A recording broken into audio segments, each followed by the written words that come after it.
Taigi pasipasako, ko šiandien prisidirbot? Ko prisidirbom? Fuksų prisivežėm. Būsimų fuksų.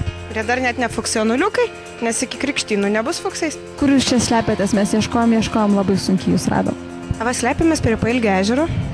Ir ką šitoj pamainoje esat prigalvoję įdomaus? Prigalvojom visokių akcijų atrakcijų fuksą.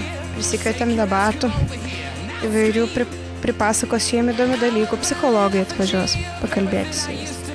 Šiaip įvairių žaidimų, linksmybių prikūrėm, vakaro programų, tikėsimės, kad jiem bus linksma. Kaip sekėsi su praeita pamaina? Gerai sekėsi. Šaunuoliai, viskas tvarkoja. Neturėjom jokių problemų ypatingų su jais.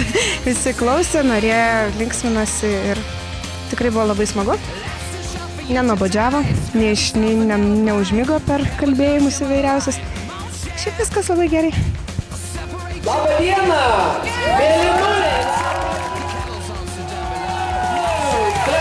Bėgam čia! Kas dar liko? Ko dar nėra? Ir dabar šitą pusę pradėjo banga! Ir šitą pusę tako! Labai gerai!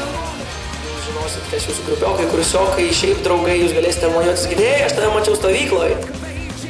Tai va, mes pažadam, kad bus linksma. Kur balsą padėjai? Pradainavo. Šiek tiek padėjai. Ne, iš tikrųjų tai su fuksais iki 5 ryto šokom Lietuje ir dainavom garsiai. Pasakyk įsimintiniausią įvykį per fuksų stovyklą. Per šią fuksų stovyklą 5 litai buvo, iš tikrųjų. Čia tai buvo fainas vaidinimas toksai. Toks berniukas tokiam pintėm ir visą laiką sakė, kad aš manau žiūrėjau 5 litus, sakė. Grinais, kiekvieną dieną. Tokiai svarbiausia. O taip. Bet labai buvo smagu. Dabar pasakykit tiem, kurie netėjo fuksai čia iš tą stovyklą, ką jie prarado. Viską, ką tik įmanoma geriausia. Labas rytas, štai ir mes, kuratoriai, nujoti velnio kuratoriai, kaip angelai. La la la la la la, labas rytas, štai ir mes, kuratoriai, pikti kaip jaučiai, kuratoriai, kaip katinai. Miau, miau, miau, miau.